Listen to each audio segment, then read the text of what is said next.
On the last episode of Gaming Off the Grid, we talked about retro video gaming being too expensive. That narrative, that's not something that we believe. Yeah. We believe it's highly affordable if you have some parameters in place. And yes, there are outliers, but for the most part, I don't think it's that crazy. When you compare it to other hobbies, it's not that bad. Oh, yeah, it's not that bad, yeah. But over and over and over again in that comment section of that video, and that video is doing pretty well by our standards. Yeah, so thank you guys for watching. Yeah. We're getting a lot of like, just emulate, or that is why I emulate, which that is totally fine if you do that, but it feels like you guys have too many games behind you. Why don't you emulate? This is why I emulate, so implying that we should emulate.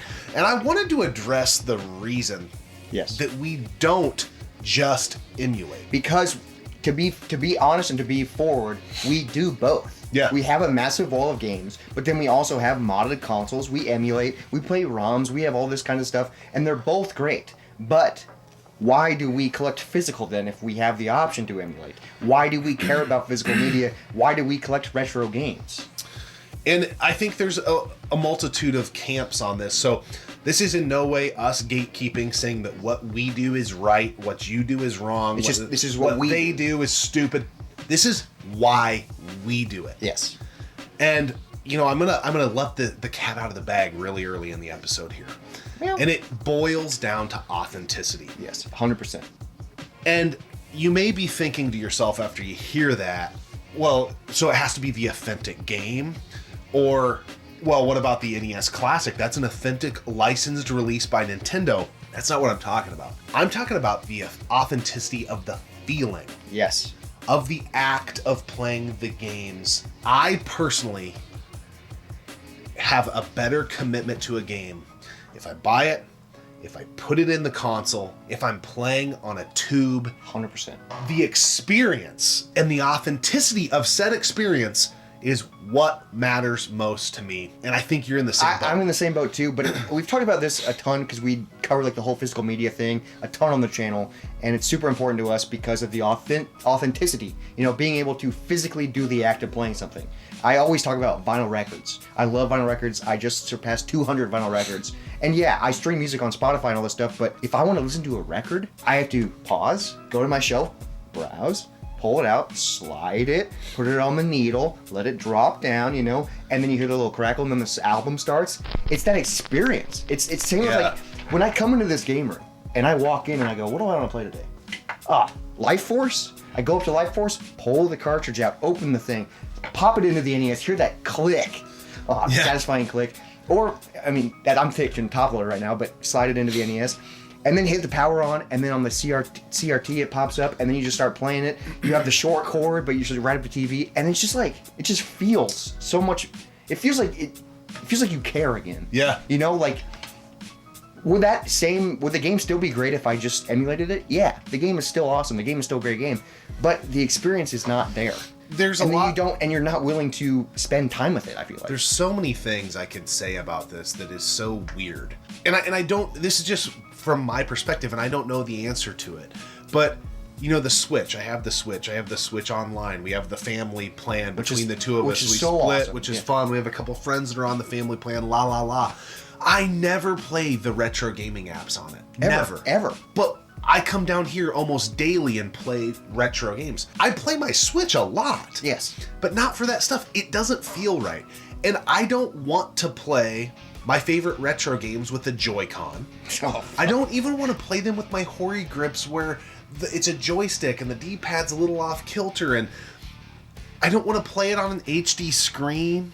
It's just, it feels weird, and there are some people that's how they play retro games, and that's great for you. That's if that's how you like to play, that's awesome. We're just talking about what we like to do, and it feels weird. Like every time I fire up my Switch, I do occasionally fire up the NES and Super Nintendo apps just to see what they've added. Yeah. Just to be like, oh wow, they added this game, because there's always something new. But do I actually play them? No. I scroll through them, which is kind of wild that we pay for the membership because we get it. But I scroll through them and I'm like, oh, that's cool that I have the option to. Yeah. But then I'm like, I'm firing on my Switch, let me play a Switch game. If I want to play Donkey Kong Country, I'm going to play it on a Super Nintendo. I'm not going to play Donkey Kong Country on my Switch. I can think of, like, it is convenient. I know, I think we did a run on Contra Hardcore one time on a plane. Yes. And every time I go out of town, it's just a tradition. I beat Super Punch out on the Switch Online app.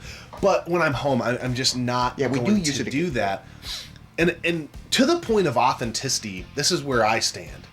I don't even like this new modern retro accessory scene. I really strongly dislike it. I hate it. I don't want a retro fighter controller for my N64. No, but then that's also going back to the authenticity, playing things how they were meant to be played, and playing things like you're playing an N64 game, but you're using a fucking Joy-Con. That feels joystick. That feels wrong to me. Well, and the thing is at the time I liked the controller. When did I ever become too good for it? I didn't.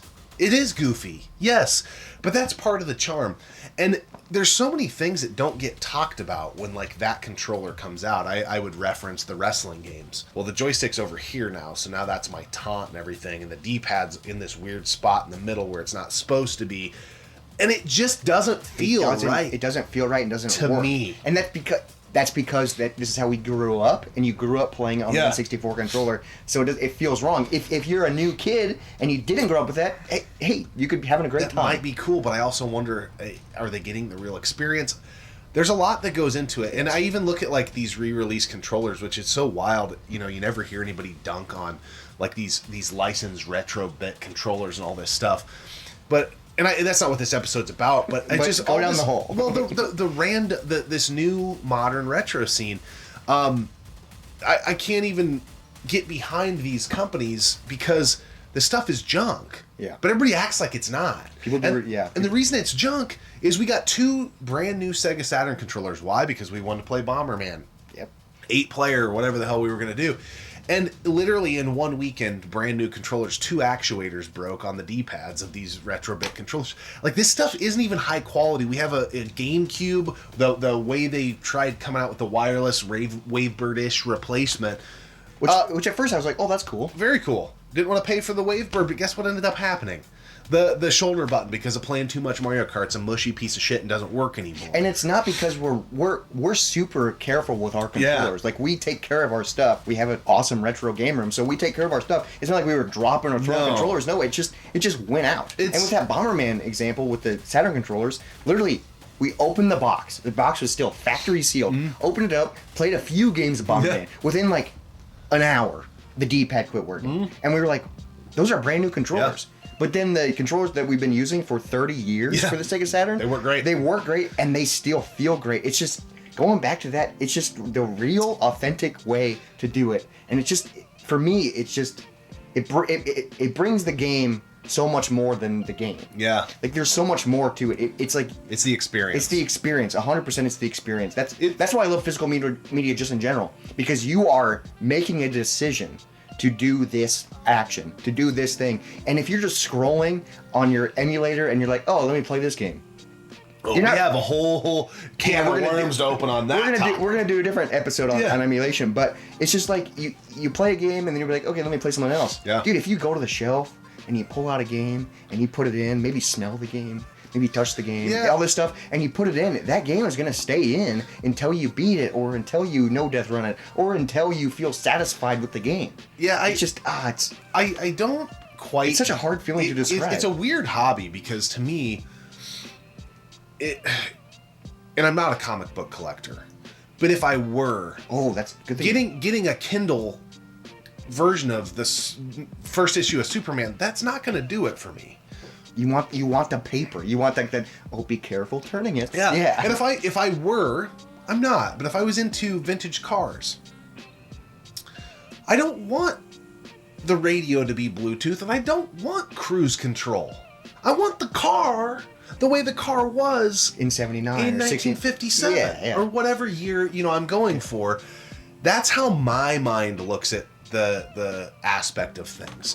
I'm not against any of the things that we have mentioned with emulation of that, because we both have it. We both do it and we both have it, but we don't use it as much because it is one of those things where when you put it on, you don't care. What did you say about your NES Classic before we started? Oh, yes. So I'll talk about this more in like our emulation video, which will come out probably soon. But I have like an NES Classic, and it is modded, so I have the entire NES library. Shh, we don't want to get canceled by Nintendo. But NES Classic, just to begin with, that was authentic. It's Nintendo NES controller, and it's ran through HDMI. It's super convenient, super nice to fire it up.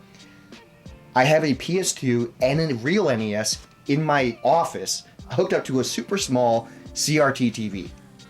The last time I fired up my NES Classic was like over a year ago. Last time I fired up my PS2 and NES on the CRT TV was yesterday. Yeah. Like, so I have access to all these amazing games, but if I want to play the NES, I'm like, oh, what games do I have? Looks like I'm playing Kings of the Beach. Yeah. And I pull it out, and I go down, and I sit on my freaking knees, and I play Kings of the Beach. Instead of being comfortable on my couch playing the NES Classic, I can play Kings of the Beach on my flat screen TV. Yeah. I don't know, it's just part of the experience. It's part of like, it feels more real. It feels more, I don't know, it feels awesome. We're on the same sheet of music.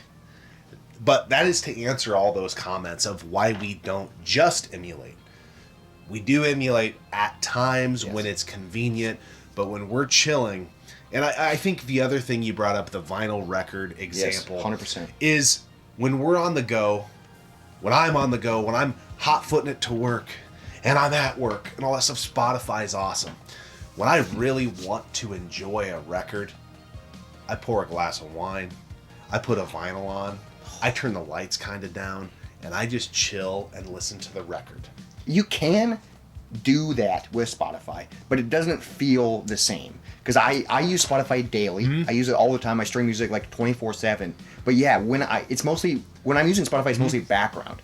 But when I really want to listen to something or really want to experience it, that's when I put on a vinyl. And that's when I go, okay, I'm taking a pause, I'm taking a little break. You take a breath, and you go, which album am I going to listen to? And you're going to listen to it front to back. You're going to listen to it, the entire experience. You're going to listen to it the way it was designed to be played. And that's how these video games were. They're designed to be played. Oh, NES, Tube TV. That's how they built it. That's how they played it. That's how they tested it. That's how it was designed to be played. Yeah. You can play it on your modern TV and all this stuff, but it's just it's the feel. It's the experience, and we could just be getting old, and we could just be getting like these nostalgic old nerds being like, this is how it used to be. But it's so much better. It is so much better. I think it's the same feeling though of reading a book or reading it on your Kindle. I think it is. I'm glad I have a Kindle. I have one of the Kindle Scribes that you can use as a notepad for when you go to work. And it's really awesome when I'm on a freaking plane or I'm on the go that I can read a book. But damn, it's not as good as reading a book. It's just not. Well, this is like... I like smelling the paper. Dude, I started thinking now, we probably should wrap this up, but literally, I am a notebook and pen type of person. Like, that's my to-do list. Like, I write everything down in an actual notebook with an actual pen, and when I get stuff done, I cross it off. I can easily do the same thing on my phone, and when I'm driving or doing other things where I'm like, oh, I have an idea, or I'm like, I need this done, I'll put it on my phone, and then I'll transfer it to my notebook, because it's the feeling of being like, oh, I did this, cross it off. Yeah. When it's digital, you lose that. You lose like, oh, I completed that task, let me delete that note off my phone. It's not the same. It's not as satisfying. It is not as satisfying to pick a game from an EverDrive and just play it. The game's great. But it's so much more satisfying to put a game in, hear the thing, click it on, and see the fuzz on the TV, and it's just so fun. Then there is a whole nother can of worms of, is the game that I'm playing through emulation playing the way it should actually play? Oh, yeah, that is a whole anxiety problem and something I can't handle, and that I don't even have to worry about when I do it the authentic way. I mean, we've talked about countless times on episodes that there is input lag when you're emulating or when you're doing certain things, and some people go, well, actually, it's not. Well, actually, shut up. But like there is a fine amount of input lag no matter what you're playing. We've played hardcore on emulations, and it's just like, dude, something feels off. Yeah. And or you play Punch-Out on emulation, and it's like, dude, I can't, like, if you're playing on real hardware, it's 100% how it should be. And yeah, there are ways around it, but then you're just tinkering and you're fucking around, but you're not finding out. But yeah, you're just trying to make it better, but it's still not going to be, dude. The best way is to play it real. That's the 100% authentic way. That's how we feel. That's how we feel. We're very passionate about it, but it's really us coming to answer those comments in video form. That is why we do it. We don't collect just to collect. We go through this freaking thing. I sell at conventions a couple times a year. You come to usually a couple of those. Yeah.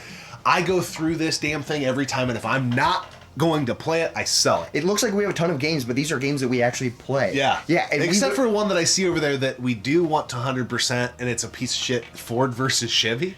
But that's yeah, funny. It's on our list, and we're going to beat it. Yeah. And we're going to take it off the shelf, take the disc out, put it in the PS2, and we're going to 100%. Yeah. That's Yeah. going to be it. But that would be a game that if that was on emulation, we'd scroll past and be like, Yeah. all this stuff. But no, because we bought it physical, we have a plan for it. Just because it's I mean, It's just going to be... it's a funny game. It's just going to be fun. Yeah. Ford versus Chevy.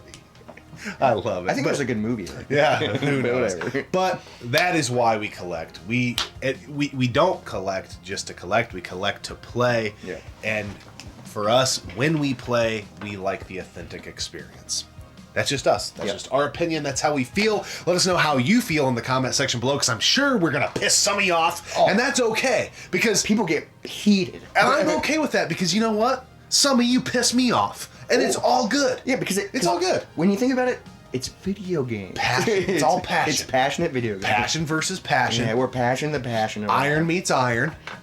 But nonetheless, we appreciate you tuning in, Iron meat. subscribing to the channel. We will catch you on the very next episode of Gaming Off the Grid, which you're not going to want to miss because we are going to talk a little bit more about emulation. Yeah, stay tuned for that.